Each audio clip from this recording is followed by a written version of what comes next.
Bonjour, hola, and hello, everybody. You are listening to Worldwide Tea. It is the International Drag Race podcast where every single week we recap everything going on with all seasons of International Drag Race. And as always, I am your host, Evan Sawdey from Pop Matters. And I'm Gregory Ellwood from the playlist, and you may have read me in the LA Times. And from what I understand, he might actually be the premier journalist of Los Angeles. That is at least the rumors that are going around. He doesn't want to disappoint the folks back I know. home. Uh, There's so many legendary journalists. I would hate to offend them in any way by at all. taking any claim to that. No, no, not at all.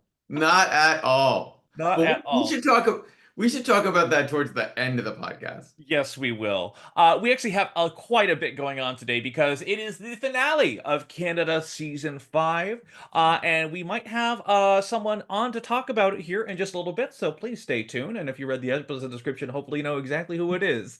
But if you're just listening to the audio only, we just do the thing we talk about at the start of every episode, which was, in this House of Love, we believe that all drag is valid and no queen ever deserves online hate. Just some mockery if you're Joella. And as entertainment journalists, we may not get every culture reference, but we always appreciate corrections. And there are some truly great queens who simply aren't good at Drag Race, and we celebrate them all the same. Lucky stars robbed. So, with that said, we have one international episode left, and Yeah. then we are gone for a little bit. It's a very odd place to be in after starting this podcast and running through 5 seasons at one time. After this week, we'll be taking a week off because y'all, there's nothing going on right now. It's just kind of surprising and wild. Stuff in the works, as we know. Rumors abound, but for the time being, no international seasons after today. Nope. We we also are busy. So Extremely, so extremely. extremely busy, so we need to take a week off. But we will be back and we will have trust. There's will be always tons to talk about. And as promised, we plan on doing our Global All-Stars mock draft. Um Mhm. and we have maybe all sorts of other things that are sort of percolating. But so stay tuned and before you know it, we'll have the first Meet the Queens for the next international season and we'll have something to talk about. It's gonna be so great. I rewatch one of my favorite things was watching the opening roll of something. So I threw back on the UK versus the World 2 opening roll the other day. I just love it when they march out. It's one of my favorite things. Uh But most importantly, we'll see if anyone joins any future Global All-Star seasons from this one, because it's wrapping up. And as we jump into Canada Season 5, Episode 9, we have the girls coming back into the workroom. Obviously, we are very, very sweet Perla has just been eliminated. And as they're remembering things, Jimbo, still on set because she refuses to leave, swings on by to visit the girls and just kind of chit-chat with them.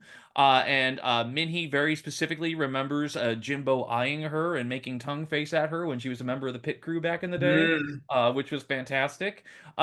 It's one of the things where Jimbo is so interesting because Jimbo plays the game, but also it's not really the most, helpful advice giver, but it's definitely, I think, one of the best exemplars of success from the show, certainly. I would say to the three queens who lost, Jimbo's a prime example about how you can, winning is the what is it? Losing is the new winning. You can win, Hmm. you can lose then and win later. It's happened to many queens and with so many friends. Listen, I'm surprised. Lemon!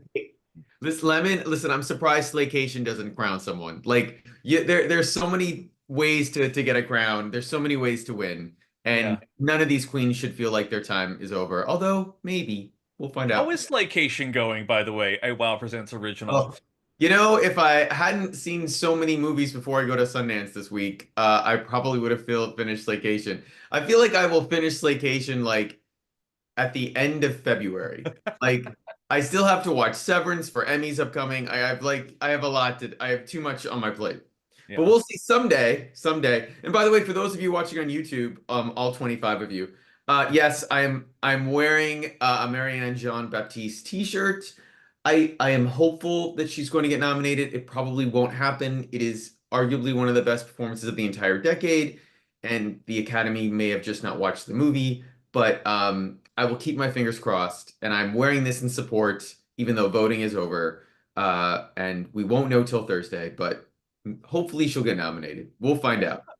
We're very But optimistic and hopeful. I'm wearing, of course, Tunic, the video game uh, character. Very similar, different icons of different eras. But hey, we'll see who else is going to be an icon too, because the next day the girls walk into the workroom and some of the remaining boy looks they have on there. Minnie is in this mesh top with no pants. I mean, it's just stunning. And then I will borrow, I think it's Helena's phrase talking about Virgo Queen's look as, quote, gay Mr. Gadget, which is just, I mean, honestly, she looks fucking spectacular. But here we are. It's the goddamn top four. And at this point, they're all sitting around the table and they're all asking, okay, who is your biggest competition remaining in the game? And everyone says the Virgo Queen is their biggest competition. Makayla, Helena, like they're all just outright say it, which is such an interesting thing. And Helena, and I'm sure Virgo Queen's like, great, thanks for that vote of confidence, as if it was kind of not obvious where the direction of the season was going at that point. yes, although as the episode goes on, I did not think she got the winner's edit for most of it. I would So agree. it was a bit of a surprise, but that was the one moment where they were hinting like, yes, this could be our champion. Yeah. We'll get into it a little bit here, but I truly do believe that what happened with Canada for the season and what happened this episode, on the finale, I do feel like it's determined on the finale episode and the performance in the episode, genuinely. Because I sometimes feel like, and we've all talked about it, we've seen it especially with some of the US seasons before, sometimes it kind of doesn't really matter how you do in the last episode. You see where the momentum is, you see where the narrative is, you see where the fan votes are, and I very explicitly remember there was a lot of support for Aurora Matrix at the end Yeah. of Canada 4. And if you really look at the song that they composed and the runways in the final episode, Venus took it genuinely. As much as I was like, kind of like, yeah, near enough. Let's get this, kind of back end narrative going on there. She absolutely lost any momentum that she had in the final episode. So we'll have comments about that in just a moment. Yeah. Uh, that said, first off, Tracy comes to the workroom in a rainbow look, and Makayla says that it is an ova. I assure you, it is not. And she announces that they're going to be recording their own original single, even though it's all the same song. And they're going to premiere it on the main stage with the help of Orville Peck, who is genuinely excited and thrilled to be there, and is actually a lovely presence. So excited. Super Yeah, excited. I mean, he's been a fan of drag for the longest time, so it's fantastic. They go ahead, they do a sit down with Venus to talk about what they love doing, and I realize that this is the exact same thing that they did it with Giselle and season Hmm. 4. They even did it in Canada versus the World. They had everyone sat down with Raja to talk about things, and Raja painted that Yeah. portrait of them. And it's the kind of thing where it's like, yeah, I kind of like this instead of the Rue Michelle thing. Actually speaking to the person who just won, it's a nice change of energy. It's a good vibe. I did like it. I don't know how great this year's winner will be in that job next year, but I did like it when have they've done it so far, and I thought Venus did a really good job. And there was a moment though where she was like, I don't remember which. I think she was stunned that Minnie was there. Like she also clearly didn't. Granted, she's a Vancouver queen. She's not an East Coast queen. She clearly didn't know that Minnie had been doing drag way before she ever had been a pit crew member. So I thought that was also sort of interesting. But she knew who Helena was. And Mhm. obviously, she knew who Makayla was because of Mhm. the show. Yeah, And she seemed to know who Virgo was. So clearly, these queens had reputations, at least even to her, before, they went and recorded the show. absolutely. And she kind of gave light advice on it. I mean, a lot of times when they're speaking, it's just enjoy the moment, no matter what it is. Like they kind of give a little bit of the same old. But then they did a photo shoot with her, a semi kind of maybe nude photo shoot where they're just lying down in a pile of leaves in a Canadian flag shaped maple leaf. And listen, when they started showing the photos at the very end of all the best shots on there, Venus pulled focus in like every single one of them. Like I don't know what Oh, it was about it, but well, I thought the best one was Minnie. I thought genuinely, Minnie definitely, I thought Minnie stole focus in that one. yeah. But and I thought Michaela's was good. Virgo's was eh. But I thought they did Helena bad. Like they did her wrong. Like I cannot believe that's the best photo. Like you will never convince me We that's the best saw photo. better. We absolutely saw better from what they were I don't showing. know if we saw that much better on the video, but there's no way it could not have looked like that. Like that just that was wild. If that's what they showed her when she was there, she knew immediately like, oh, they're not letting me win. Like there's no way I'm getting past the top, like to the top two. Um, but yeah, but I actually thought it looked classy and was well done and it moved. It wasn't like those interviews where they're like, oh my gosh, we're like still talking to you. We have Yeah. like I thought it was good. Yeah, nice little amp up. Then we get, of course, to the recording of the song, and everyone has different difficulties with there. Virgo has a great singing voice. Helena keeps reciting her phrase over again, poison, poison, over and over. It kind of it moves into some character things a little bit there. Makayla has a hard time hitting a high note on there, but overall, like, Orville is still very supportive. He wants them to push to their best. He's a really encouraging voice. It's kind of great to see. And then after they record their song, of course, who other else than Hollywood J doing his standard one episode appearance where he gets to choreograph for the finale, and here we go. The legendary Canadian choreographer Hollywood Jade. Yeah. I do like how but my husband was arguing with me about this, and just like he seemed to just be making up a lot of stuff on the fly with them. Like he's asking what their movement type is, what they're going for with their lyrics, and he seems to do it. And my husband, who is a dance choreographer, he was just Oh, like, he's like that. I mean, I don't really typically work like that, but I'm like, I think there may have been some pre-planned stuff, but for the most part, I think he really tried to jibe work with the queens and what their aesthetic is. This is not Queen Kong in Down Under season 3 when she comes in and choreographs the finale, and then they don't use fucking any of it. Like it felt like she was really trying to Hollywood J was really trying to, imbue them with their own personal swag and flavor. I mean, it is all for show. Like they're doing it, and then I don't know if people realize this, but they go back to a real court. Like most shows, franchises, they go into another like room or Hmm. sound stage and with mirrors, and they actually do choreography for like Hmm. hours upon hours to get it right. So, but I thought it was fine. I actually, until to be honest, until he popped up on my Instagram with like, because I didn't realize I even followed him showing like his trip to the set that day. I was like, oh, I forgot you're on the episode. We're Yeah. just I like him. I think he's I love the Canadian representation. Damn right. Absolutely. But you better for Canada. God damn it. And then we have no real talks in the workroom because immediately we go right onto the main stage. And let me just briefly talk about Brooklyn's finale look that she is wearing.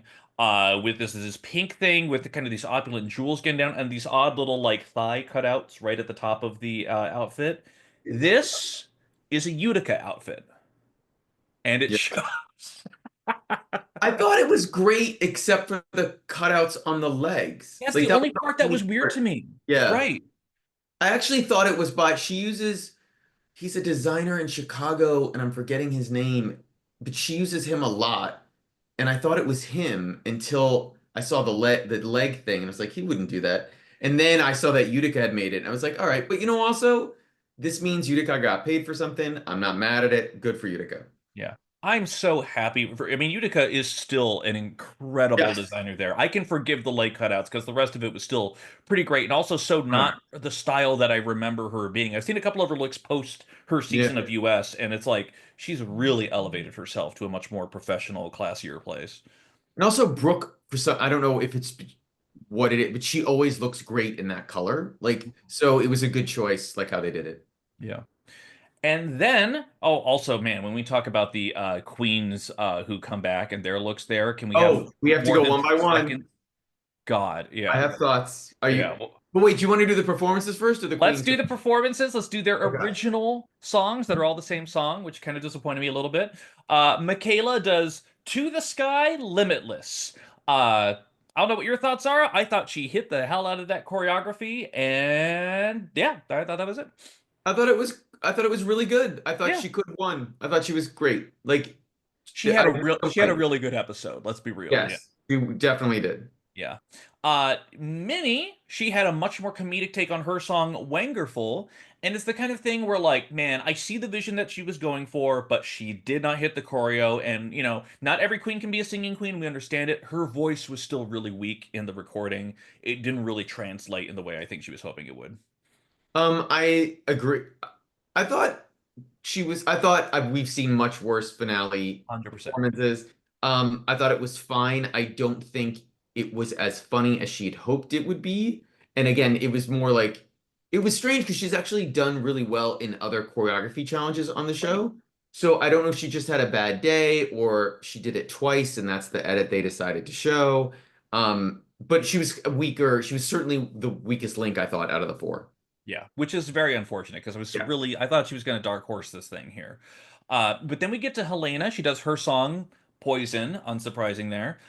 For the record, I loved her look in this performance. I thought Yeah, she it was looked great. it was the kind of thing where like Helena's aesthetic is so specific, and then to see her do this slightly more sexed up, glammed up look, she'd done similar things before that it weren't as effective, and in this episode, I thought it was just one of her best looks, easy.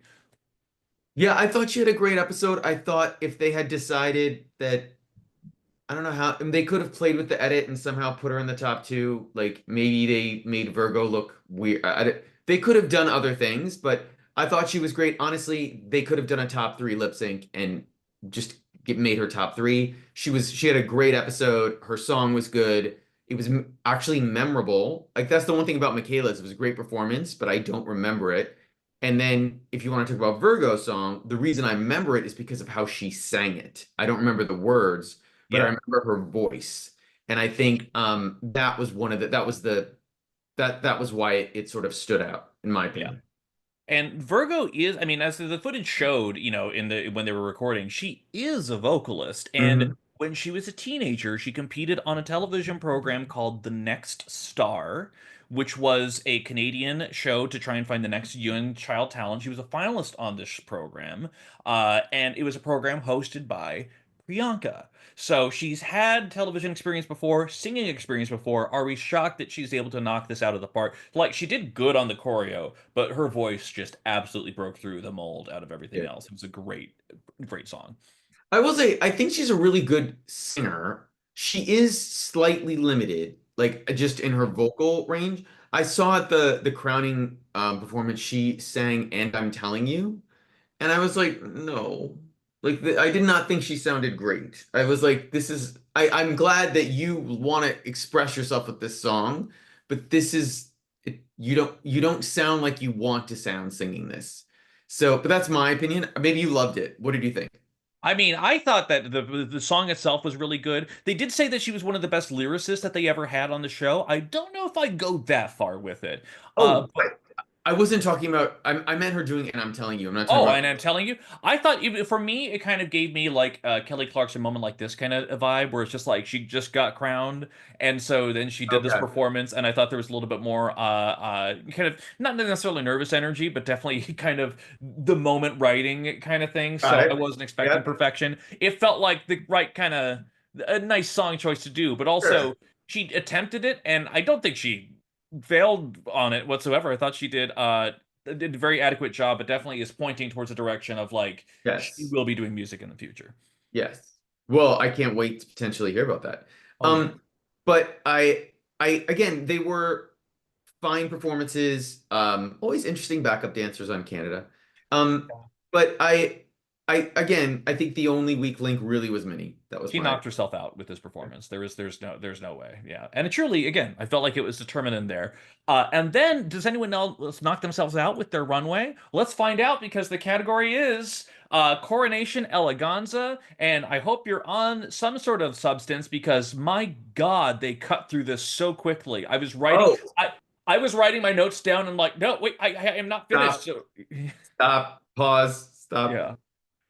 So Uh, let's go into it. Terra Nova, she comes out here, and I love bringing back all the queens as always. Terra Nova, she has this kind of like beautiful Newfoundland quilt aspect that she's going for. It's simple, it's effective. I think it's really good. I thought it was classy, and it just reminded me that I did not think she should have gone home first. I think they made a 100%. mistake. I Yeah. would have sent a number of other queens home first. I feel like she probably had more to give, and I think it was a production mistake. But that's oh well, c'est la vie. Meanwhile, someone who maybe should have gone home first, Tiffany and Co. She comes out here in a white. Honestly, the white gold dress that she had on was actually quite gorgeous. It was, I thought, very opulent, very much her style, her taste, aesthetic. But it was the best thing I'd seen her wear on camera for this season. I thought it was good. I wrote trend alert headpiece. Like, I felt like she'd watched a bunch of international seasons and wanted to do something around her heritage and had been inspired by like this. It actually felt like a Philippines, Taiwan, like, international sort of runway, like even a little Italian. Like Right. it didn't scream her, but we know so little about her, so I really don't know what her aesthetic even still is after. Wasn't she on 3 episodes or two? I Two? think it was 3 episodes because the first one it Three. was the non-elimination, it was the Yeah. top two, then it was Terra Nova who went home, and then it was her third. So But there was every finale, there's like one or two queens you're like, oh, I forgot they were on the show. that. And absolutely no disrespect. I remember Terra Nova, which is one of the positives about going home first. I didn't remember. I totally forgot about her. She didn't have literally any narrative. She was a girl who could lip sync, and then what do they do to a lip sync assassin? They put her in a Lollapalooza episode, and she goes home, as per the trend Yes. of recent years. But then, speaking of queens, you definitely remember Sanjina. She comes out dressed as Kali, the blue goddess of India, with multiple arms, with a severed head, with a lot going on. It's campy, it's ridiculous, it's like low key, it's kind of peak Sanjina in its own way. I mean, it's one of the things where like it's goofy, but it made sense. I mean, my thought was, did she actually think she was going to get crowned in this? Like, did she think she was going to make it to the top four in this? So part of me is like, maybe this was an outfit for another runway, and she just decided she wanted to like go, balls to the wall and like just why not? And if that was the case, great. If this was really her case of like, no, I was expecting to make the top two and potentially win in this. Because remember, she really, when she got eliminated, she's like, I could win. I was good. Part of me is like, oh, we have delusion upon delusion here. Like, but we knew that about Sanjina anyway. So, but I'll say this, it was memorable. I Yeah. won't forget it.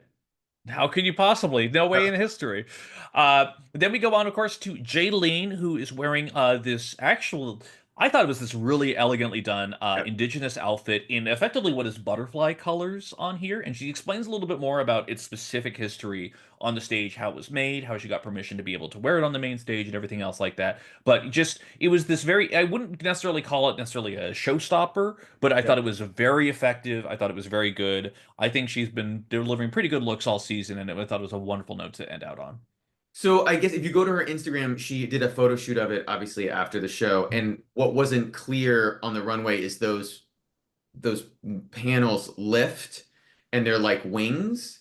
So it actually has another effect to it, and maybe they couldn't do it on the stage. It's not like she Oh, remade the it's the same dress, yeah. but the dress actually has another aspect to it that was really interesting. And I thought it was totally classy. And you know what? Maybe she did show the wings, but because she only walked down the stage for like 3 seconds or 2.5 seconds, maybe they didn't have time to include it. Yeah. One thing they did have time to include was Oh My God coming out here in it's a clamshell, technically, with pearls inside. What was your take on this outfit, Greg? Um, I don't I've come to the realization that I do not understand Umagad's aesthetic. I feel like it's anything she wants to throw against the wall, even if it goes with her makeup or not. But I did find out that Hormona Lisa is a religious person in Queen. And so that just sort of came out over the last couple days. So maybe she and Uma can get together and, pray. Like I don't They can they I can they can they can have some wonderful podcast together. Who knows? because because as Bob said, sorry, spoiler alert, when he was eliminated on Traders this week, but I don't believe in God. So it doesn't matter. Well, speaking Sorry for of that weird tangent, but it was all in my head and it oh sort of no, it makes perfect sense. Absolutely. I kind of saw where the vision was. I don't know how effective it was, but it was still, Uma's gonna Uma, and we love that for her. And I think that's fantastic. yes. Xana. Yep. I love just okay. So listen, she's ready for lip sync. I give her the credit for that because the other Yes. teams were not with those dresses. There was no reveals. There was like nothing to take it down, apart. Like she was ready for lip sync, but bare legs in the finale, she's not wearing any, I'm sorry, tights, anything. And I don't even remember this being part of her aesthetic. Maybe I need to go back and Right. she's done this Like before. she did briefly mention at some points, like she had worked on her body, she was proud of her body, whatnot. She, it doesn't always pad necessarily, from what I That's recall. okay. And that's fine, but like it just was such an odd sight to see. Like I didn't love the purple plastic thing that she was wearing on top there. Like it worked. It was simple enough. It was effective, but like just the whole aesthetic. I'm like, again, it's the kind of thing where the whole point of a finale is you're supposed to show off. You're supposed to show you shouldn't have eliminated me because this is what I Yeah. was wearing, and I did not get that sense. It's like, yeah, that's why you got eliminated. It was And, unfortunately the effect. Yeah, and I'm literally like, did her tights for this rip? Like, did she not have anything right. she could wear with it? And if that's the case, hey, that's fine. That's all good. But she spent, you could tell, like, she spent money on that dress. That's an original. That's not like, and if she made it, she spent hours making it. The top part of it is well made. Like, Mhm. that was just so odd. Like, Yeah. I didn't get it. But here's what I did get. Let me tell you. When Perla came out, in this it was what was kind of almost like a this pink ruby shawl thing that Hmm? she had over there. It was like this pink reddish thing. It was gorgeous. I Loved definitely it. had a moment of like this feels like an absolute finale outfit. I liked it. I didn't. I'm pretty sure she thought she wasn't going to win because I don't know if you wear that if you think you're going to win, Right. but maybe you're like, I hope to get to the finale. And if she did, maybe she would have figured. Maybe, you know what? To be honest, if she got to the finale and thought she could win, maybe she wouldn't have worn the headdress, the shawl, maybe Yeah. because it was a beautiful dress underneath without it. So maybe, and that wig was a nice. I mean, I liked that wig. So maybe that was part of it. I thought she looked beautiful. I thought she looked great. I still don't get her fashion sense, but I thought for her it was great. She looked good. Yeah. Well, now let's get into some actual showstoppers as well. Let's get into the actual top fours outfits here, starting with Virgo Queen. So I wanted to like it more than I did. Okay. I thought it was fine. I thought it was very classy. It looked expensive. I just, you know what? It may have also been that gray on that stage. Like maybe because that stage is so washed out. Mm, You know, that actually outfit. So people have been complaining about the new season 17 stage that it's too dark and you mm, can't see dark outfits on it very well. And which has never really been an issue on Drag Race before, on US Drag Race. And now that I think about it, like on that stage, this would probably have looked stunning yeah. because of the backdrop. But I think on this stage for Canada, it just was a it was still looked great. It was still amazing. I don't think it was the showstopper she hoped for on television. Maybe in I person, it looked amazing. And see, I think that's where we might disagree slightly because Okay. when she turned out for us, like we were just a little bit like, oh my God, it just red is rich, red is expensive. I do Okay. agree with you that I do think there's something in the lighting that probably reduced a little bit of the sparkle that was needed or was intended Yeah. to be the effect. I still thought like because the way that the silver was just so intricately but boned in so intricately like embedded inside the outfit to give a much more structured effect. I thought it was gorgeous the way it was presented on there. It may look even better stunning under professional lights or in a different non Oh Canada's wow. Drag Race lighting setup. Evan, are you saying they don't have professional lights in Canada? Goodness. Well, they have Canadian lights. I don't They know have if they Canadian converted lights. on Canadian that. standards, yes. Exactly. But still, overall, I thought it was a very effective look. Greg, I'm going to ask you first before I say anything in here. What did you think of Helena's finale look? Oh, ova, as Anna Locking would say. I loved it. So good. I thought it was fucking amazing. And I thought she she you she was never winning because I mean we've talked about why, but that was a winning like that was a crowning look. I thought she looked amazing. What did you think? I did not think that, unfortunately. Oh my God, really? Yeah, this is worldwide tea, baby. We don't agree on everything. For me, Wow. so it's the kind of thing where The two parts about it that were most confusing for me was the fact that there was the one bare arm on here, because the whole idea, for those who haven't seen it, is this very tight, like body fitting latex look in, of Right. course, the classic Lena Poison purple altogether. And of course, she has this very intricate mug done on it too. It's just, for me, when I came out here, the dress, the outfit that itself, which was very fitting to her shape, there was nothing else about it outside of the shape and the fit that necessarily had any wow element for it on me there. And maybe that was just because we were amidst all these other fairly sparkly or other type looks, but Greg Mhm. is shocked about this. I think it's incredible. But I yeah, I was, that's why I was so wondering, and more than anything else in this world, I wanted to know Greg's opinion on this first and foremost there. You I most appreciated the fit and the style of it. I appreciated the fit and the style. I thought it popped. I just thought it looked sleek and stylish and fashion. I thought it looked fashion for her, Mhm. and that I think is what is important. Is like She embodied her she aesthetic so elegantly. and Yes. I thought it was great. I loved it. Like Yeah. it was an ova for me. Wow. But I'm glad we have different opinions on this so that it's not myopic. That's good. I like it. Now, here's another thing we'll agree on. What, or will we agree on? What do we think of Minnie Wang's look? She had this Imperial Asian look on here. She had a lot of gold elements on here, but the whole point of it was these different bands of red fabric that she had kind of flowing out Mhm. of different parts of herself. I thought it was good.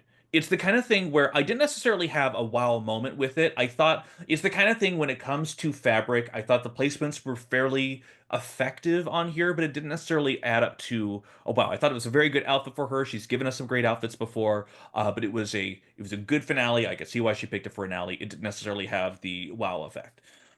You know, I agree with you. I thought it was very good. I thought it was really well made.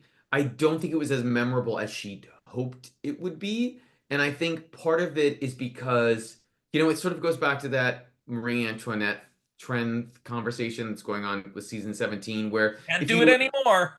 don't do it anymore, but if you were to take that dress and take one of those dresses and look at it in just a like outside of the context of the show, you would go, "Oh, beautiful, love this, like fun drag." Like you would judge it, but in the context, part of the thing is we've seen gosh, maybe 4 or 5 runways.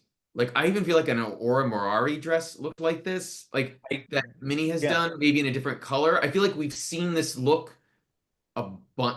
Maybe even Frankie Wonga has something like this. Like I looked at it and I was like, I feel like I've seen this before. And it's not just the black, gold, and red. right. There's just something about it that was inherently familiar, and I feel like she probably miscalculated thinking that, and I think it needed something else to take it to another level so that it would sort of break from that. That was Yeah. my that was my take. Yeah, and I think you're right on the money with that. I wanted it to like it more, and similarly, Makayla Couture, this outfit, this is the kind of thing where it's like she comes out here in this elaborate white bejeweled, and I mean this in complimentary parentheses, monstrosity. It is this overwhelming giant white headpiece, this almost like this chandelier with fabric coming down on here, this immaculately encrusted jewel dress. It was the kind of thing where the whole intention of it was to have a wow effect. Did she look gorgeous? Yes. Was it cumbersome? Yes.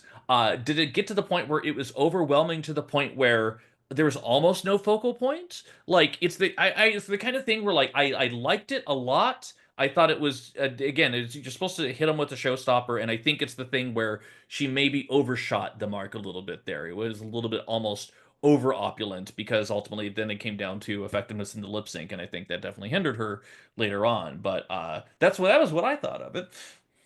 I mean, I looked, she walked out and I was like, oh, it's the House of Couture. Like this is Irene's 100%. house. Yeah. This is like their aesthetic. And she hasn't really done her house's aesthetic throughout most of the show. Maybe she did once, I'm forgetting. But I I was like, it's beautifully made. It is definitely a showstopper. Again, I do think that white on that stage does not help because there's Like it would pop much more on even France's stage or Yeah. Espana's stage, like because they're just darker backgrounds. I it wouldn't. I'll be honest. You know what? It wouldn't have popped on that stage they used in Colombia for Mexico and Global. Like that's Yeah. another stage where it's too broad. Too like. Remember we talked where I was like, I don't understand the love for the Lexi or the Lexa Fox Lexa Fox. I always Alexa Fox, yes, or Lexa Winnie. Fox and Horatio lip sync because I can't see it against. I always feel like they're getting lost in the video because Background. of the background. That this would have worked there. But she looked great, but they made a mistake. I bet when they tried it out and she put on the wig with her hair, it wasn't the headpiece stayed, and they got there and it was just not the same environment, and she didn't have the same help, and it she had to keep putting her hand up to hold it. But that happens, Yeah. especially with something like that. That Yeah. is definitely a look that's meant for a photo shoot. Like Okay. go stand there, I'm gonna come around, making sure it's okay, and it's going to look great. It is not meant to be like walked down a runway, which might have been a miscalculation by her drag mother to not realize that. But Yeah. But either way, it's still, I think, overall, for the most part, an effective finale runway. I think a lot of people really brought it. yeah, They then go into the critiques, and they're not showing them pictures of them as children. They're showing them photo shoots from the Venus photo shoot, and I think it's really nice. Minhee, during her critique, says, "If you don't crown me, I'm gonna beat you up," which is incredible. yeah. And then I don't remember anything really specific with the critiques, but then they get over into the workroom, and all the queens are there. And then people start airing out grievances. Uh, No. so very specific. Imagine that. Not Yeah, I on know. camera. Well, Makayla and Xana, they have I think, honestly, a very productive talk. Makayla apologizes for being a little bit off the cuff, and says, like, I think we're going to get to a good point. I don't think we're there right now, and I think I need my space. And they seem to acknowledge it. It's actually, I think, really mature for all of the Sure. parties involved on there. And then Sinjina, she decides to be like, Minhee, you didn't give me the beaver, and decides to make that a focal point of her conversation, which is like, The most I was like, are you kidding me? Are you I actually had a ton of sympathy for Minnie there because like I'm sure Sanjina, you know what? I'm hoping Sanjina wanted to just make good TV. I think it was actually coming from a place of genuine frustration. But I also feel like Minnie was once again, we talked about this a couple like halfway through the season, the adult in the room and was like, no, that's not what happened, and I'm not trying to hurt your feelings. I had genuine sympathy for Minnie in that moment. yeah, absolutely. Because also, what do you say to that? I think she just definitely tried to middle ground it as best she could, and just like, you're still fierce, like, but like, y'all, it's people can be as upset about it as you want, but at the same time, you're gonna be in the bottom two at some point in the season. It's gonna happen for you at some point, so be ready to bring it. Like, I don't know, that's the same thing. There's gonna be a sewing challenge every season. You're probably gonna lip sync, work on those skills, because that's what's going to happen when you're a contestant on Drag Race. You know. So be upset that you weren't saved one time. Okay, you're not going to cruise your way through the competition, so whatever. But Uh, she was also like myopic and like delusional about her performance on the whole show. Like she shouldn't have even been safe once. Like I she she's living in her own tunnel, and that's great. And I hope that as the years go on, she becomes an even better queen. I'm rooting for Sanjina. yeah, I can't wait to see her on the next season of Traders Canada. It's going to Or be Slaycation too. Because if you want to see someone on Slaycation too, you want to see Sanjina. That's what you want to see. Oh god. Yeah, how is Boa's reputation doing? Boa's reputation is fine. I'm not sure Okay. Jada Hudson, whatever her name is like Jada. I liked Jada Hudson sort of before Slaycation, and I'm 2 episodes in, and I'm like, I really hope you're not on UK versus the World 3 girl because I don't know if I can take 5 episodes of this. Yeah, and turn up? How about turn out? Turn Uh, out. Yeah. let's just... Anyway, the girls get back on the stage, and first up, before anything else, they have to vote for Miss Congeniality, and of course, we get to see last season's Miss Congeniality, Kitten Caboodle, come out here. I Has she gotten work done? I think she's gotten work done. I I could be don't wrong. know. Maybe. Yeah. She's good. Yeah, I mean, she this looked was good. last spring. This was last spring. Like they shot this in like April or May, or sorry, March or April. So it's been a while, but Yeah. she looked good. She's Yeah. working. She's a working queen. Damn right. And then they get to pick out who the Miss Congeniality is. She gets to hand over the check, and shocking, zero people on this planet. It goes to Jaylene Time. Perfect choice. Absolutely incredible. This isn't Malaysia Baby Doll Fox where you go, huh? This is like genuine thing. And of course, my favorite moment through this whole time is that she hands this check over, and then all of a sudden here comes Jaylene, and she's holding it, but also Kitten refuses to let go. So the whole time, Jaylene's giving this very emotional speech, how she wants to help and empower Indigenous people, and there's Kit Caboodle holding onto the edge. It's like, you can let go. It's a Wait, I prop thought she check. was She's helping. got it. I thought she was helping keep it up so that I mean yeah. I didn't know it was that heavy, but whatever. I thought it was a very funny visual that she was just on the end, just Yeah. holding it the whole time. Lovely, lovely. And then they get to go down to the top two, and Minnie and Helena. I'm sorry, my dears, it is not your time. Greg, we go to Greg for the live delayed reaction. I so the only thing about this was fun that was funny to me is neither Minnie nor Helena seemed surprised at all. Yeah. And definitely Helena did not seem surprised. I think Helena realized early on, and I would love to talk about her at some point, is that the win for her would be making it to the finale. Like clearly, maybe not all the judges loved her aesthetic. Like if she could make it to the finale, that was her win. Um, Maybe Minnie was, but Minnie didn't show that she was disappointed. But she'd heard the critiques already about her Right. performance, so she knew. But Makayla acting as though it was this shock that she was in the top two, I was like, come on. Like, you're just it borders on not believable. It borders on like you're acting, you're overdoing it. You're like, you don't need to overdo it that much.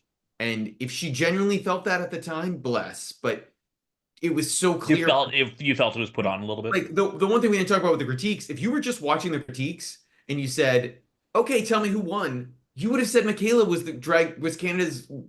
Next She had Drag Superstar. 100% the best critiques. Yeah. And so it's the top two of them, and I will let you continue. What happens next? Yeah. And first off, if you look by the fan voting or the hashtags that have been floating online, you have surprisingly the most and the least popular top four members now competing in the finale lip sync on there, because there was a lot of support for Makayla online, and not a lot for Virgo, even though she had one of the better track records. I think ultimately Minnie had the best track record out of everyone, 2 wins and no bottoms throughout the entire time. And just more context. Before they announced the crowning, Virgo, and I like her as a queen. I think she's super polished, and I think she's a very worthy winner. Had the least followers on Instagram out of any Canadian like potential winner in the history of the show. And that's not about the popularity of the show because Venus is like has way more than like Giselle. Like it's based on the season. It's not like less people are watching the show. Makayla has almost 50,000. Like she's becoming a thing. So she has a fan base. But anyway, so they do the lip sync to From From This this Moment moment on. by Shania Twain, Canadian legend, which by the way, thanks, we need to give props to Shania Twain and to Celine Dion for always giving no doubt deals like Mhm. for their songs to be played on Canadian Drag Race. Like it's not their music is not cheap to license in general. And if anyone who's listening who's ever worked in that world knows this. So they consistently give rights to their stuff, and I think it's very classy and shows they support the show. So, we know that Shania was on U.S. Drag Race. Actually, I hope she sometime is on Canadian Drag Race too. Yeah. It'd be great. Oh, she'd be a great season opener or Yeah, something like that. Yep, they get a ballad, which is very fitting because they both have dresses that don't allow a lot of mobility, but especially in Makayla's case there. And we've seen in the season, they're both extremely effective lip syncers. I think as they recounted during the sit down with Venus, Virgo has lip synced 4 times yeah. in regular competition, twice in the top and 2 times in the bottom, or once in the top, once during the Lollapalooza. But like it is. she's an effective lip syncer, but man, when the song came on, you hit it there. Unfortunately, Makayla is having a hard time adjusting her headpiece. And it's not like super obvious. It's not like what we've seen in a couple other seasons already that we've covered here, but it's definitely, she's a little bit more adjusted. At one point, it Yeah. slides a little bit. And unfortunately, that just gives Virgo all the time to give you face. And she gives you face. She absolutely does the entire time. And it's one of those things where, like, I love my girl Makayla. I love that she made it to top two. Kind of a wonderful surprise that she's in top two, ultimately. But if we're going to judge it on the episode, which I really truly feel like they do here in Canada, then if you base it on the challenge, yes, Virgo did very good. If you base it on the lip sync, I think she absolutely knocked it out of the park. I thought it was a fine lip sync. I obviously Makayla definitely had problems with the headpiece, but Mhm. I also thought even if she hadn't, Virgo was emoting the song a bit better, and I do think it is that is definitely a song where you need some life experience, and not that Makayla has not had a life at 22, but there was a difference between the two of them and how they were performing it, and but also Makayla also looked a little I don't know if it was nervousness. It could have been her thinking about the headpiece like while she was doing it. But when I watched that, I was like, oh, maybe the edit was like a red herring. Like maybe they purposely did this to not make you think that Virgo is going to win because who's Canada's next drag superstar, Evan? Who won? Well, well, first off, before we get to that, they have to bring out our sweet, Oh, sweet yes. Venus in Sorry. her. What did you think of this pearl outfit that she came out Okay. in for her So now? I give her credit. So she got ahead of this before the episode came out and Okay. posted on Twitter that she had a couple months before commissioned an outfit, and I think the designer either flaked or couldn't get the materials or something. So she was down to about 2 weeks, I think, to make something, or maybe a little more than that, which, by the way, is still a really long time to make a good outfit. But I think she may have had a problem. She didn't say this. She like truncated it. She's like, I know you guys are going to say stuff. And she I'm wondering if maybe she couldn't get the level designer within that time frame that she needed. Like maybe everyone was booked. Maybe the money was she was waiting for the money to come back from the other designer or whatever. She'd also just won. Like she'd only won like 2 months before. So yeah, she had that 100,000 Canadian dollars, but it could have gone to pay bills. So she did get ahead of it, and this was not her first choice.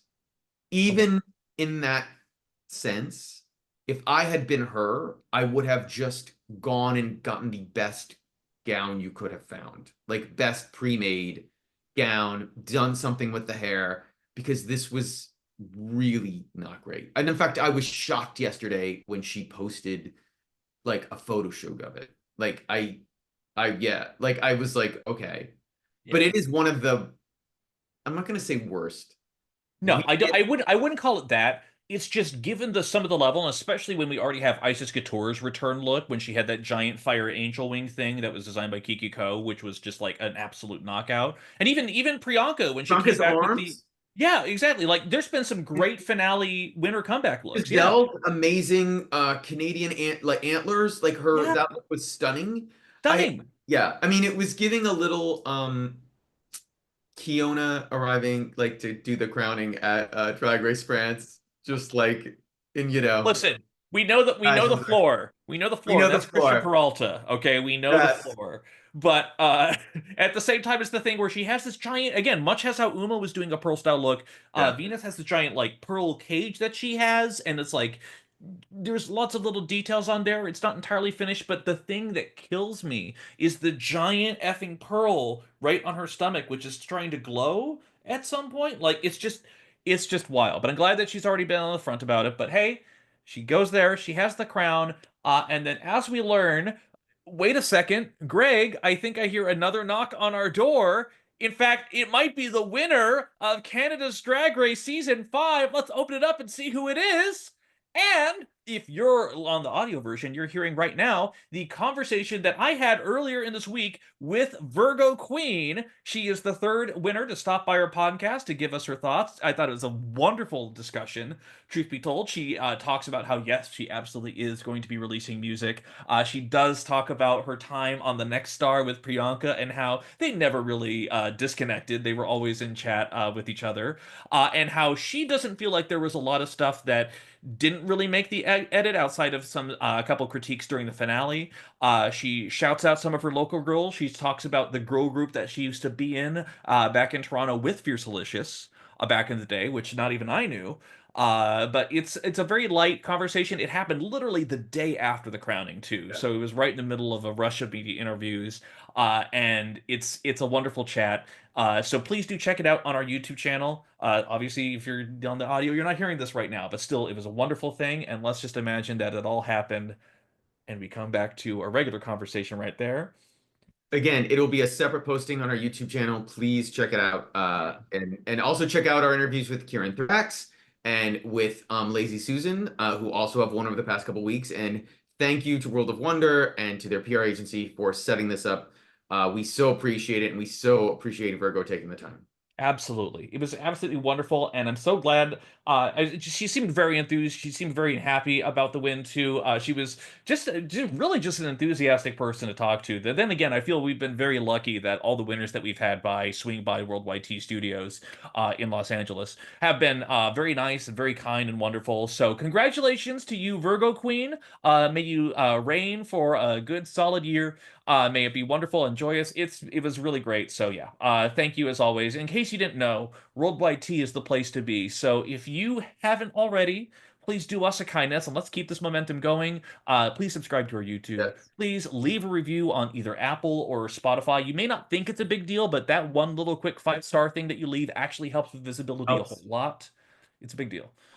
And I just wanted to say one other thing about Virgo is I'm glad she's in a good mood, and one of the funny things that Venus did in her last post before she posted her outfit look, she did this has been my last, the last 12 months as me as the reigning queen, and she posted a screenshot of the 100,000 Canadian dollars deposit into her checking account, and it literally came like the next day. Like, they didn't wait 3 weeks. It wasn't like, oh wait, accounting needs to send it to you in 60 days. Like, it was boom, she got it. So Venus, I hope you are somewhere, treating yourself to something fun. Or sorry, Virgo Queen, I hope you are. Yeah. And because Venus, we hope you're treating yourself to a designer who can get their stuff in on deadline. That's really the biggest thing that we want to say. But either way, overall, it was a fun, exciting season. I think Greg and I have different opinions about how the season ultimately ranks in terms of Canadian seasons.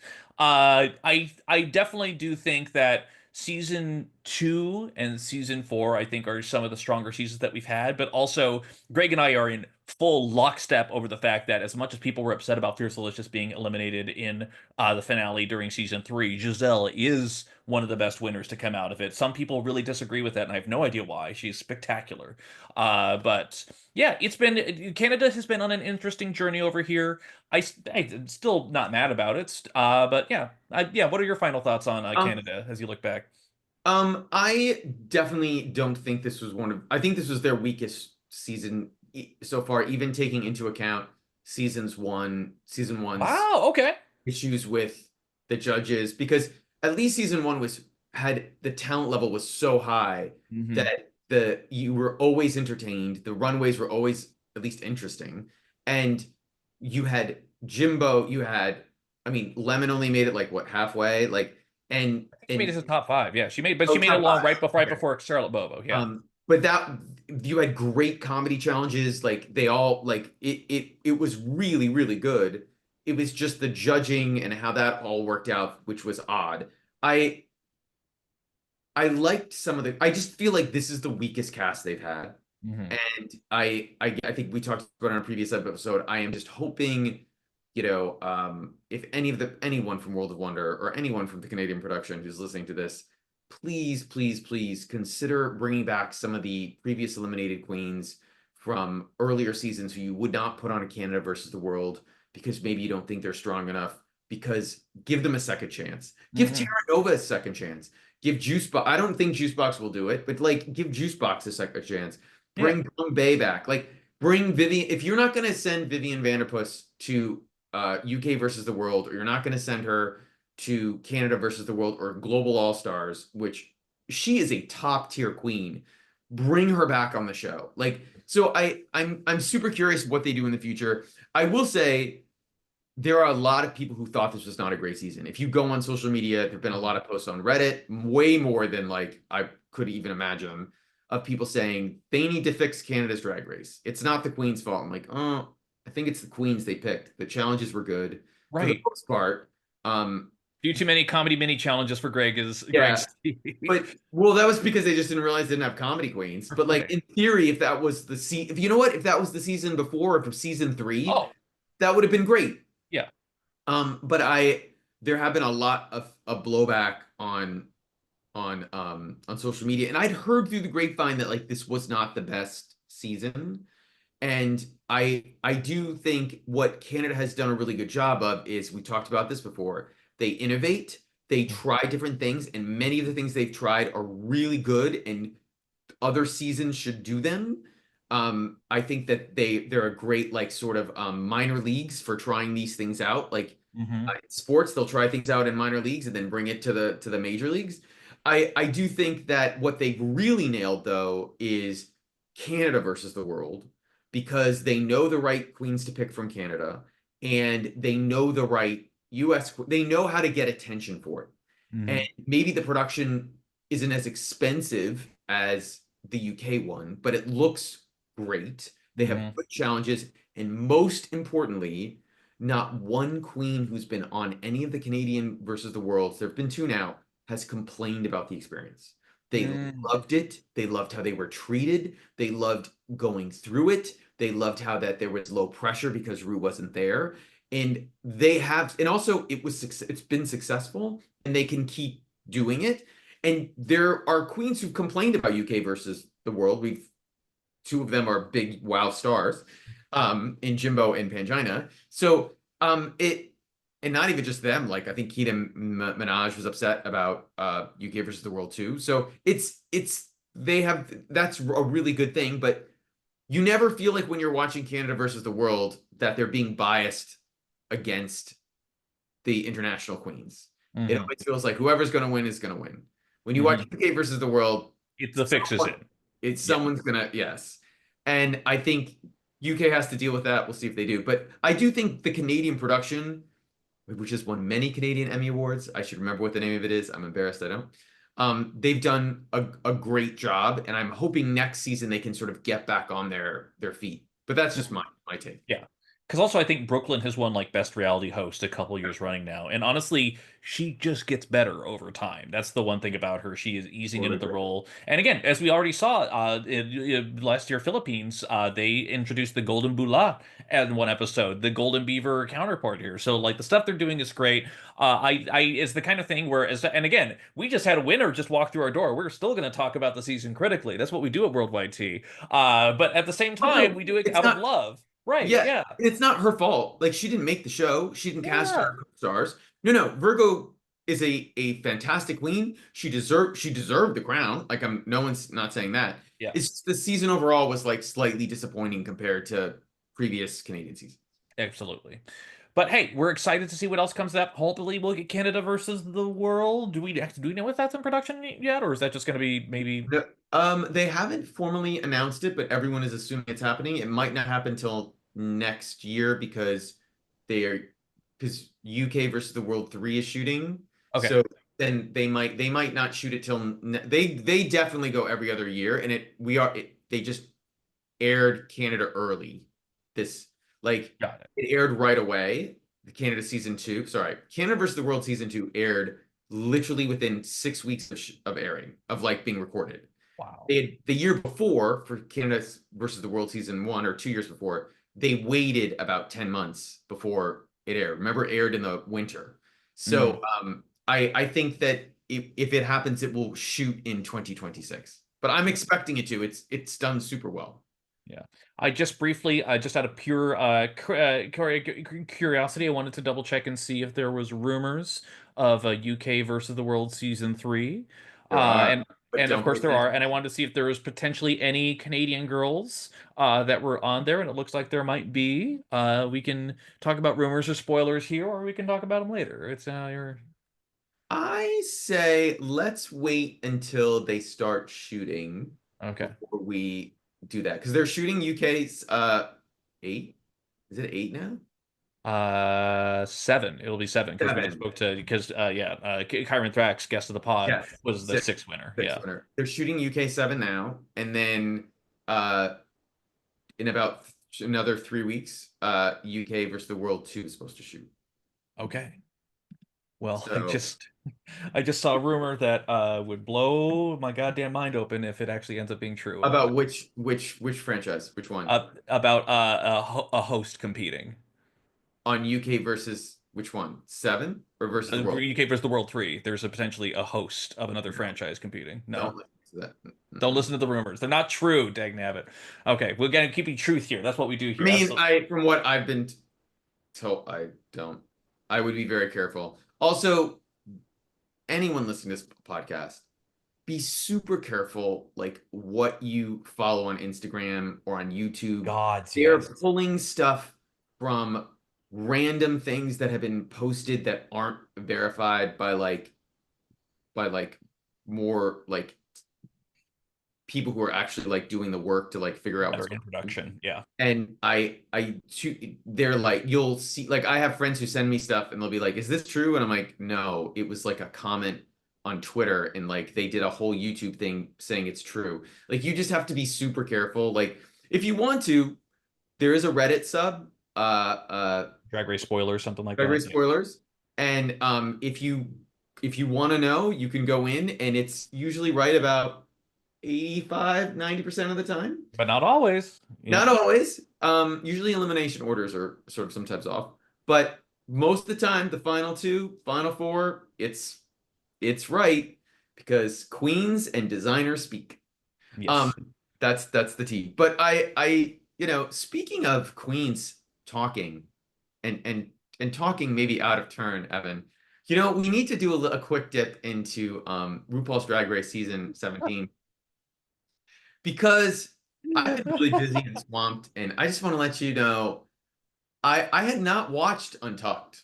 Uh, I had heard that the second episode of Untucked was dramatic and fun Messy. and entertaining. Yeah. Um, and beyond the fact that this use of iPhones with the queens coming up to do shots in them is so 2018. Like, I don't understand why they're doing this now. Um, but to mix it up, I guess. Our LA girl, Joella, had a moment in Untucked where she said how disappointed she was being in the bottom. Sorry, spoiler alert if you haven't watched. Justifiably in the bottom. For that as an LA legend, she was An LA icon. an LA icon. And I literally screamed watching this because She's listen, known for her looks, Greg. even Cornbread went on social media and said, "Girl, like, what are you talking about?" And There's Joella has worked in LA and we worked in LA way more than Acacia forgot. Like, she's Mhm. definitely worked at beaches and she's performed at Mickey's and I forgot handpicked by Katy Perry. she'd met Katy Perry, but I just out of the top of my head, it took me 5 minutes to do this, Mhm. made a list of 1, 2, 3, 4, 5, 6, 7, 8, 9, 10, 11, 12, 13, 14, 15, 16, 17, 18, 19, 20 other queens. And I'm not even being accurate for the ones still going. I will miss some here who are who are real icons and legends in LA drag. Actually, 21. Yeah. So there's someone called Jackie fucking Beat. There is a queen named Dolly Levy, who you might have heard of, who is now basically at Hamburger Mary's all the time and is probably been doing drag since I was in elementary school. And is like a working queen, has been in this town forever. There's even though she lives in Riverside, Mayhem Miller has been doing drag for 20 years and is an icon. Morgan McMichaels has been doing drag here for 20 years and is an icon. Now, Chad Michaels lives in San Diego, but did drag here for 25 years, for 20 years before they moved to San Diego. Jasmine Masters has been doing drag for 25 years in like LA County. Melissa B. Fierce, Dragula contestant, has been doing drag here for at least 15 years. Landon Sider is a legend and an icon here. Mm-hmm. Leah Litra, who is William's drag daughter, she's more of an icon. She's hosted stuff here and done nights here since the Obama administration, like the first one. Raja Gemini, Do we need to say Raja is anything? like an LA icon. Also, yes, they were on Drag Race, but before they were even on Drag Race, both Willem and Alaska were LA stalwarts. They are like LA icons, although House of Hans, all the stuff back in the day. Yeah, right. Alaska's spending too much time in New York. It's getting concerning. Um, Delta Work, even though she lives out in Inland Empire, like she is considered an LA icon. Tammy Brown has moved around the last like 7 or 8 years. She was born in Long Beach. She's an LA like icon queen. Mariah Balenciaga has from Atlanta, but has lived here for over 10 years, maybe Mm-hmm. 12. She is an LA star icon stalwart. And even Sasha Colby has lived and performed in LA longer than you, bitch. She's been here working here for over a decade before she ever got on the show. And I can't even believe I'm doing this, but Pandora Box. Pandora, who, let me tell you, seeing a Pandora performance is an experience. Pandora, she's a working legend here. She's an icon. And if you want to talk about more recent queens, Meatball is more of an Mm-hmm. LA legend than her. And then Tony Soto, Silver Lake icon, if anyone knows who Tony Soto is, yes, was in Mm-hmm. Chicago for years, but has been out here since 2000, at least 16, maybe 17, and definitely more of an icon here. And even first Dragula winner, Vander Von Odd, and the Boulay brothers are like way more. And we could go on and on. The delusion to say that. I'm sorry, there's Lulu. nothing this week that literally I was like, are you, what is happening? Like, just wild. It's kind of iconic, if we're being honest. We haven't had this level of delusion in some time, but also nothing is better than the text Greg sent me, the screenshot from Meatball's Instagram of someone who tweeted that like Joella being on there is the closest we'll ever have to Meatball being on Drag Race, and copy pasted and in the Instagram story over in giant text, just saying, "You don't understand how offensive this is. Like, you don't do that to Meatball. I saw Meatball last week. Vander Van Odd was there. She was stapling shit to her face because that's what she do. Where was Joella? Not anywhere in the places that I went to. So I don't Well, know. I I think the thing about it, and I would say this to any local queen who from any city who's going to be on any franchise, any this is just adult obvious stuff. The last thing you want to do on a reality show, if your home base and you're a drag queen or a performer, is to get your hometown upset at you. Because when it all ends, when the spotlight ends and the season ends, your girl, you're gonna go back. And trust me, Joella ain't making it to the final. Spoiler alert, if you hadn't figured that out. And you're gonna be Hershey Liqueur. You're not even gonna be Selena Estides. Like, you are gonna need those local gigs.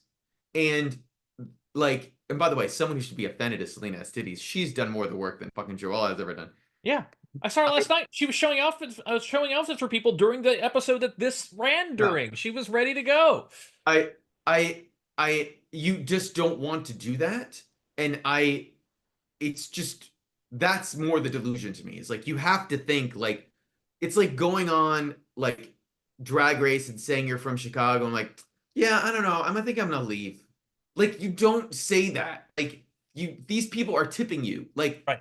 yeah, just dumb. And the thing is that if you're from Missouri, if you're from a place that may not have as immediately well known or as big a drag scene out the gate, you might be able to get away with this, like, like I am the premier drag queen of Salt Lake City, Utah. You can get away with certain things, but like it's LA. Everyone talks, everyone knows. And so that's why they are happy to say, like even in Selena Esteti's season, when all of a sudden, all the Sugar and Spice are there. It's like, oh yeah, we're in LA. She's like, I haven't seen you perform anywhere, and Yes. it's just like, and they're like, well, no, we haven't. I'm like, okay, good, but like just making sure, but like clock that T, girl.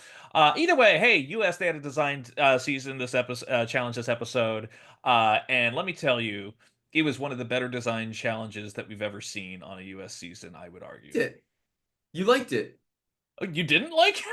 I thought it was fine. I thought it was. I There mean, I was feel like there wasn't as many crash out disasters as yes, I was agreed. expecting. I think Yeah. I don't think there were as many like wow, holy shit, let's say Utica level out designs that we got out Yes. of it. But I would say like overall in terms of the averages, it was definitely a lot more even keel. Like there was Yeah. I've seen even some people say like even Lucky, even Joella, their outfits they weren't great, but they weren't like crash outs. Oh This no, wasn't La La this Ree. Yeah. right. They weren't La La Ree, and I think that was all good. And I thought that I actually felt bad, super bad for Lucky because I felt like Thousand I percent. thought her design was actually trying to do something, and if she just hadn't, I don't know if she could have done her regular makeup and made it work, but I was shocked that one, she hadn't practiced more glam makeup before going, and I Mm. was really, I think this says something about this cast. No one no one clearly gave her a heads up that this makeup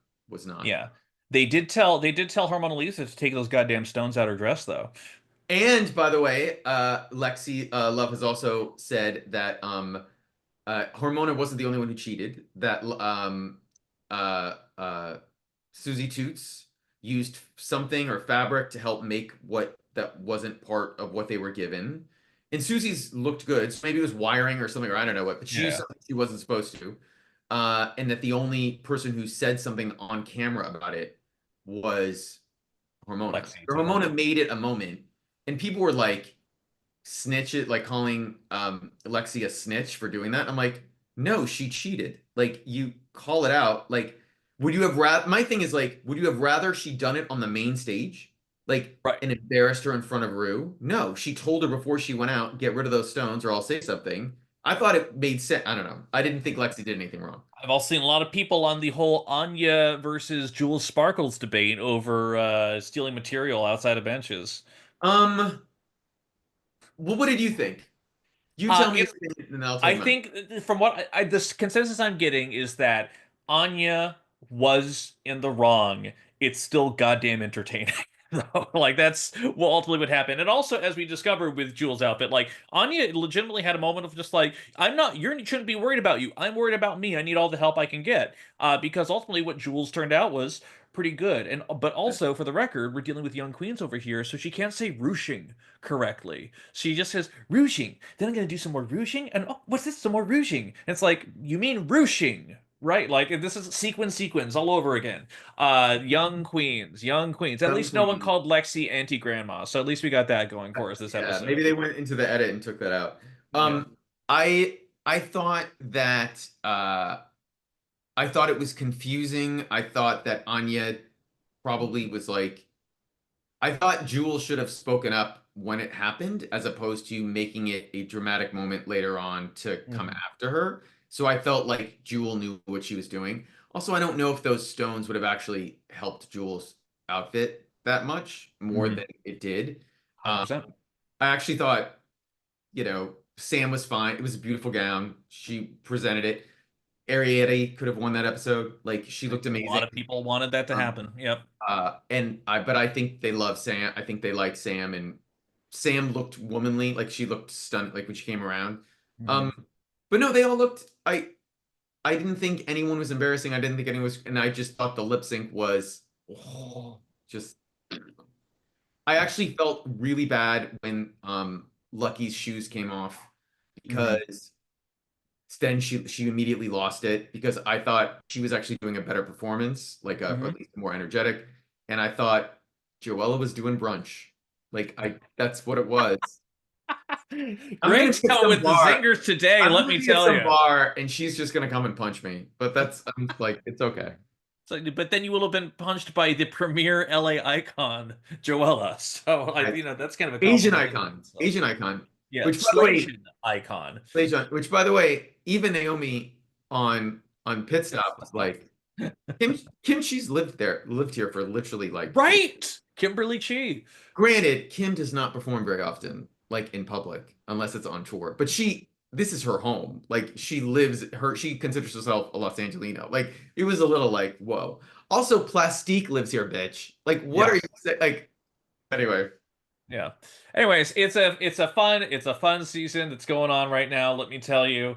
But overall, still it's been a wonderful. We are gonna take a break coming here in a little bit here because there's nothing international right now outside of all sort of rumors and conjecture of Yeah. what seasons are going on. But we will be back. We definitely still need to cast our global all-stars. We definitely need to talk about our favorite international lip syncs to compile a definitive list in case you need it there. And there's some other goss that I'm sure will happen in the interim there. But before we go, we need to, of course, shout out a Queen of the Week as well. And to be fair, maybe it's just the crazy year that we've had so far, and I haven't had as much time to focus on it there. But I decided to go for we're talking about global all stars, and unfortunately, USA is part of the world. So I did at least want to shout at the designer. Not that she necessarily needs the help, but listen, Utica Queen, baby.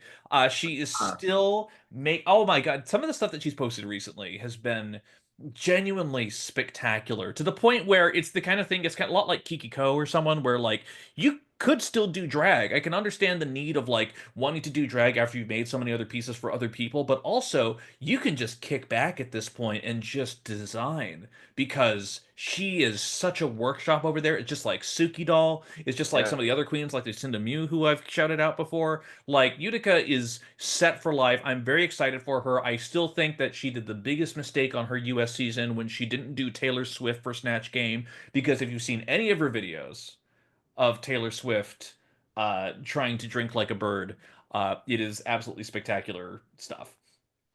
I got up for those watching on YouTube because I was looking for my phone because I don't want to get her name wrong. But that is an amazing queen to pick. But my queen is, and hold on, I need to look it up on Insta so I don't say the name wrong. I also picked a US queen. Oh, cool. Because in these dark times, Is it Joella? no, not Joella. She has entertained me more over the past couple weeks than probably any other queen from whatever. She has not been on Drag Race, but she is an Emmy winner. She won an Emmy for makeup for We're Here. And her name is Lucius Mascara. She is the real Brownville, Texas queen. And people might remember last year she called out Geneva Carr, saying that she didn't really perform in Brownsville because there's no place to perform. But she has been doing these videos where she is in full drag and goes into stores such as DD's Discounts and Big Lots, and she does what she calls drag investigations. And she's been doing this is recent, but she's been on YouTube for a long time. A lot of people know her from YouTube, but she is absolutely incredible and hilarious. Her Instagram followers have like, I don't know if they've doubled, but she's got at least 40,000 more over the past like month. Um, but she is just the funniest fucking bitch. And she'll probably never do anything like drag, like go on there. But if you just want to be entertained, follow her on Instagram. She's also an incredible makeup artist, although she does not care about her own day drag look. Like she's literally doing bad day drag on purpose, but her drag face is when she does drag is incredible. But yeah, she's absolutely fantastic, and I cannot just stop saying to my friends, "Don't do it, don't do it," which is one of the things that she says all the time. Do you know who she is? Or am I? Do this? No, don't think I've seen her around. Oh No. my gosh! When we get off this, like when we end this, I am 100% like sending you. You have Good. to watch this. It is Good. she is amazing. Awesome. Well, great picks all around, and we will also shout out the queen that we had, our wonderful Virgo queen shout out as well, Tay Bobo, daughter of Scarlet Bobo, one of her sisters as well, from Canada. So the links to all of those Instagrams, all those feeds is going to be in our show notes as always. And while you're at it, follow us on the Instagram, Worldwide Tea Podcast, where Greg does an extraordinary job of keeping things up, and he had some incredible stuff from the episode that we did last week too. Just really, really fantastic DragCon follow-ups. But yeah, do that. Leave us a rating on there. And in the meantime, we're going to be taking a quick little break. I think we deserved it. We're not going to do any quick changes over there. And we'll be back before too long. Thanks so much, guys. All right. Thank you so much. Have a good one. Take care. Goodbye.